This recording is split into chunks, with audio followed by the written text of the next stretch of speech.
Hi guys, my name is Ben Guilford. I'm the owner of the Firebrick Company, and in this video we're going to take you through how to insulate the dome of your oven.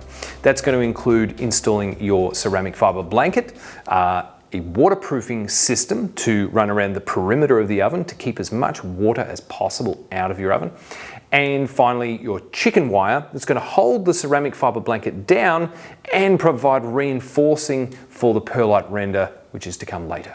Once your castable you've used to bandage up the joints between the dome and you've filled in the section behind the flue gunnery, once that castable's had 12 hours to set, we can remove the glad wrap and then we can put on the ceramic fibre blanket layer. Dealing with the ceramic fibre blanket, a few safety things. Obviously, we want to be wearing a mask just to avoid breathing in the fibres. There's no asbestos or anything horrible like that in this blanket. We actually have it tested regularly for asbestos and it's 100% clean, but ceramic fibres are particularly irritating to the lungs. There's something you don't really want to be breathing in, and frankly, just dust generally. We want to avoid breathing that in. So wear a good quality dust mask. The other thing is, I don't know if you've ever dealt with even fiberglass insulation in the walls of your house. It is itchy stuff. It gets particularly into your arms and it's very, very itchy. So we have provided you in your kit with two of these weird looking things. And this,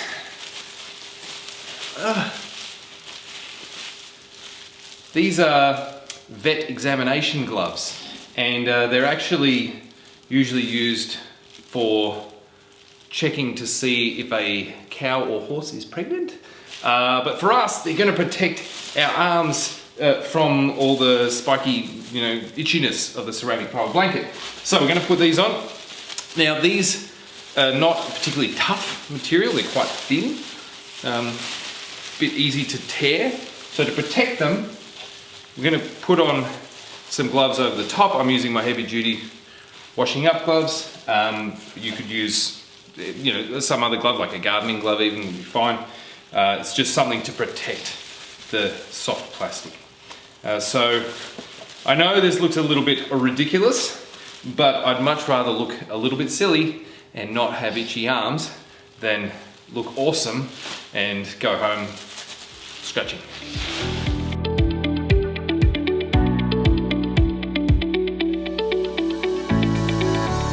So we've taken off the glad wrap and we're ready to put the ceramic fibre blanket on. Basically the process is we're going to start from one side.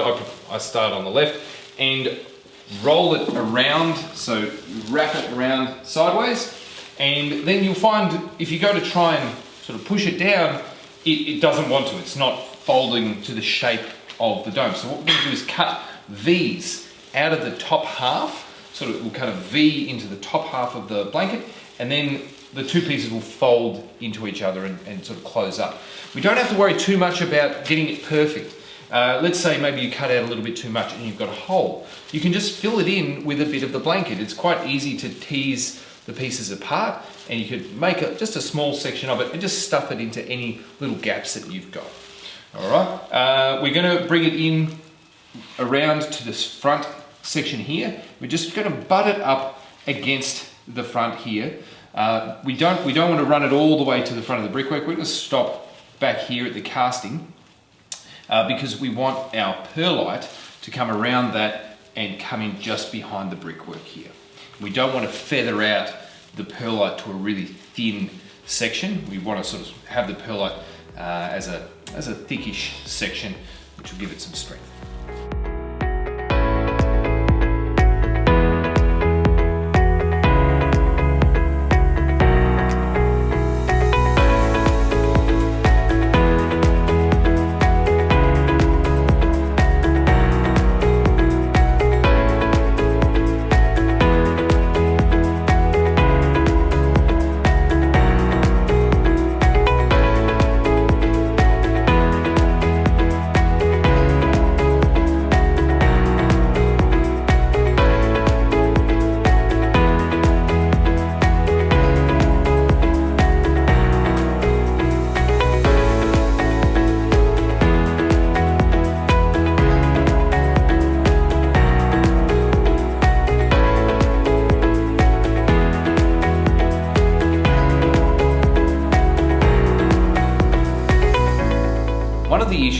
had with the earlier versions of our ovens was we found that some customers were getting water getting into their oven. Water was finding its way into their oven and soaking into the insulation, both the dome insulation and the calcium silicate board. And then when they went to use the oven next time, it would take a bit longer to heat up than they really wanted it to. And so we thought about that and thought, well, what can we do to fix that? The first thing was to figure out, well, where is the water getting in? And what we found was water was getting in through two places. One is it can just come in, rain could drive in through the front of the oven if you've got your oven built outdoors, and, it might be down in the beautiful corner of your garden. You may find rain driving in and soaking into the bricks, and it then soaks into the insulation underneath and ends up, if you leave it for a long time, several months without firing it, it can build up quite a bit of water in it.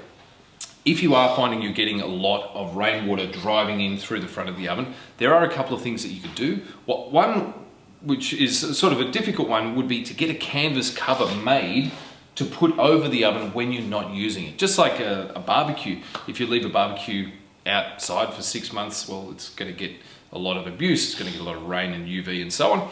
So you might make a cover for it to protect it. So that's one idea, is you could make a canvas cover to put over the oven when you're not using it. You could also look at making some kind of shield that you can put over the front of the oven just to prevent some of the driving rain from getting in, and that's something that we are looking at manufacturing quite soon. So there's a couple of ideas for you, but one thing that you can do is just use your oven regularly. If that's the only path that water's getting into your oven, a bit of rain driving through the front and landing on your floor, if you use your oven once a month, the heat generated will be more than enough to drive off that moisture. You won't get a huge buildup of water in the oven from that period of time. If you're leaving your oven for 6 months at a time and not using it, that's when you really want to think about having some kind of cover that you can put over it, or alternatively, having a roof over the front of the oven so that driving rain doesn't get into the front, and so that you can be undercover while you're using the oven. This is actually something we really recommend a lot, and if you check out our videos on building an oven stand, we talk about location, and we talk about having the oven built such that you can be undercover while you're using the oven. We don't have to have the whole oven under a roof, but if you can just have enough roofing so that rain isn't driving into the front and getting you wet while you're trying to cook pizza for your friends and family, then that's really worth thinking about. The other place that water was getting in was rainwater that fell on the dome of the oven would run down the dome, and then it would hit the tiles or whatever the customer had laid around the oven, and it would find its way in between the joint between the render and the tiles. Water was actually getting drawn in using capillary action because it's a very tight joint. Water actually likes being drawn through a tight gap. And it was then getting drawn into the insulation and making the oven wet. What we came up with was to use quite a thick foil flashing. This is an aluminium flashing, it's 0.3 mil thick. And we're actually going to run that all the way around the perimeter of the oven before we do any chicken wire or tie wire. And then this aluminium flashing is going to act as a waterproof barrier, which is going to keep any water that gets in under the render is not going to be able to get through this barrier, because once the aluminium flashing is attached, we're going to go around, we're going to clean the surface down, and we're going to use a high temperature silicone around the perimeter of the oven in between the stand and the aluminium flashing. If you're building this indoors, you do not need to put the flashing on at all. It's not doing anything for you at all. It's only there as a waterproofing agent. So if you're building indoors, then this is not required. All right, let's start installing this flashing. So first thing we're going to do, we've just got an ordinary wood saw, and I'm just going to trim back this calcium silicate board on the sides. This is really very simple, but most DIYs tend to have a saw something like this. And the idea is it's just going to follow the line of the brick down through the calcium silicate. When you're attaching the flashing to the sides of the calcium silicate board around the blanket, just make sure you don't over tighten the screws because it'll have a tendency of pulling the flashing in quite hard. We don't need to do that. We just need to hold this in position, frankly, until the render is on. A question you're probably asking right now is, well, wait a second, why are we running this flashing so high? I mean, it's sitting well above the top of the floor. And the reason for that is actually because some people, when they dress up around the oven, so you might decide, well, I want to tile this surface, but you know what? I want to make it look like the oven is sunk into the bench top. So I'll bring the tiles all the way up to the same height as the floor. If you do that, and let's say we'd only provided you with flashing that was just as high as the floor, well, then your render comes down onto the top of the tile, and the tile is at the same height as the top of the flashing, and water could get over the top of that. So the idea is around the perimeter of the dome, we're going to have the flashing higher, so that if you are raising up the stand all the way around the oven, then any water that does flow in on top of your tiles is going to hit this foil, run down, and then find its way out. But of course, we are left with the issue of having the foil sitting a little bit too high around the front. And so we have a range of methods of getting that down. You could use ordinary scissors. It actually cuts quite well with ordinary scissors.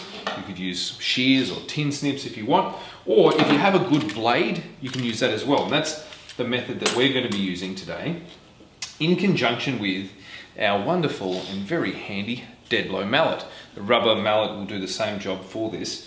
We're actually going to go around and tap the foil into the top edge of the floor tile, which will crease the foil.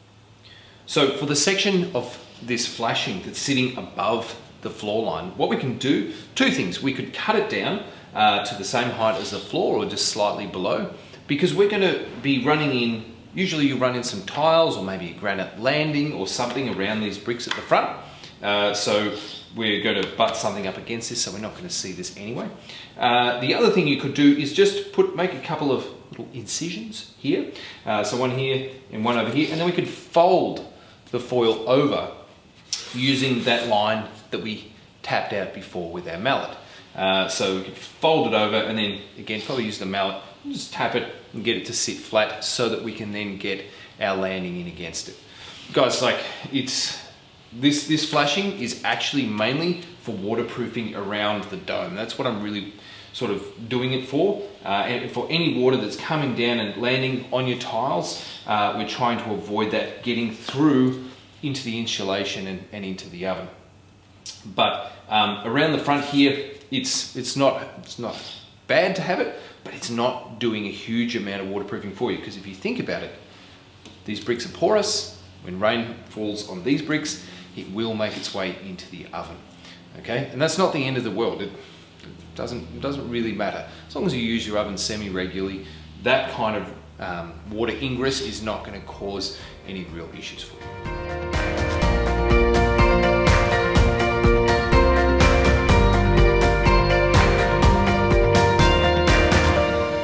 Right, so now we want to lash down our ceramic fiber blanket and put on our chicken wire so that we can then do the render. All right, now we're not going to put the silicone around the interface between the flashing and the stand just yet, because frankly it really makes life hard when you're trying to do your lashing and your tire wire. If you've got silicone in the way, it's kind of annoying. We can do it after we've got our chicken wire and tire wire on. All right, so you need a drill and a drill bit that's roughly the same size as your nails. We're going to pre-drill a hole to hammer nails through into the calcium silicate board. Now, the same as we did for the installing the flashing, we are going to be putting our nails through at about an inch or 25 mil above the ground level, if you will. Okay, and the idea there is your calcium silicate board is 2 inches thick, 50 mil thick, and we want to hit it in the center if we can. So we're going to aim for about the 25 mil height. I'm going to put in a nail probably every 30 centimeters, roughly. So I always start here in this corner, and then I'll put one in every 30 centimeters, and that gives me plenty of tie points for me to lash the chicken wire onto and for my tie wire.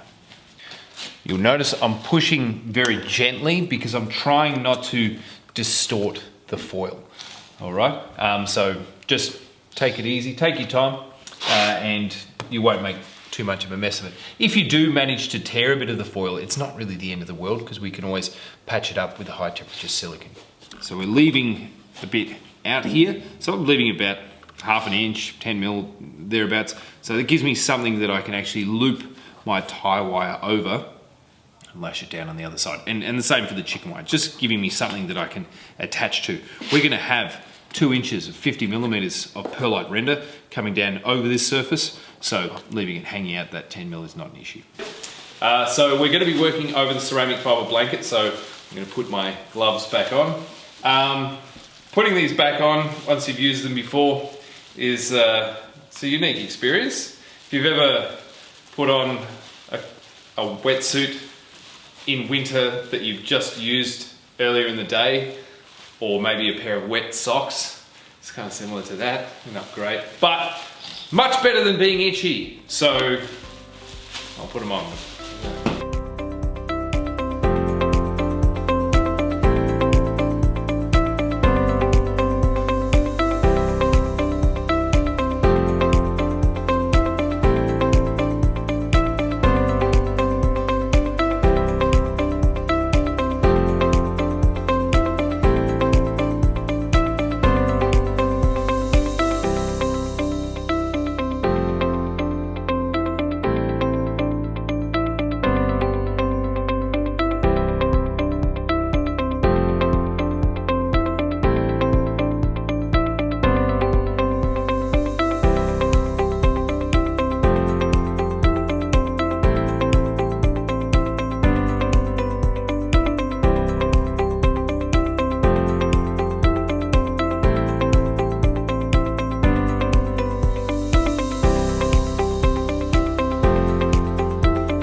Once you've got your tie wire over your chicken wire, so you start off with a layer of tie wire, then you apply your chicken wire, and then you come back with more tie wire to lash it all down.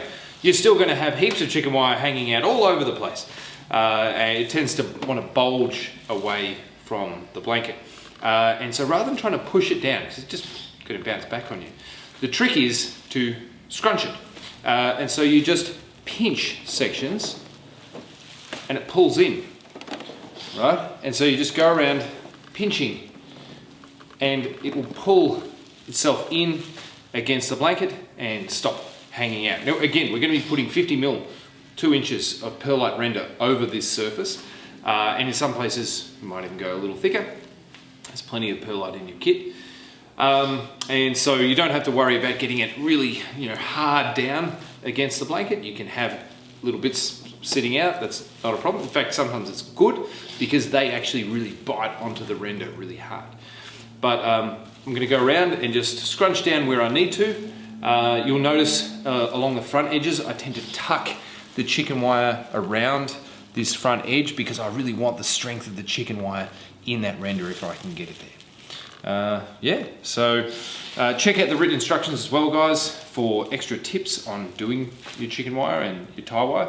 There's always more information to be found in those written instructions. We update them all the time with any ideas that we get or that anyone suggests. So make sure you read the written instructions. Do not just rely on these videos, as good as they hopefully end up being. We really want to make sure that you refer to those written instructions as well.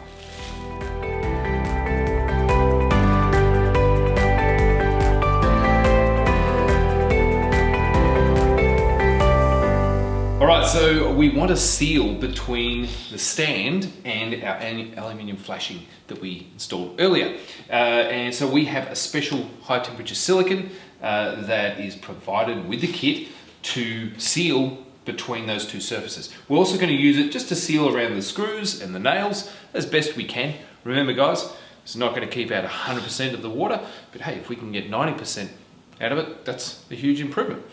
All right. Something I should also mention, if you're building this indoors, you do not need to put the flashing on at all. It's not doing anything for you at all. It's only there as a waterproofing agent. So if you're building indoors, then this is not required.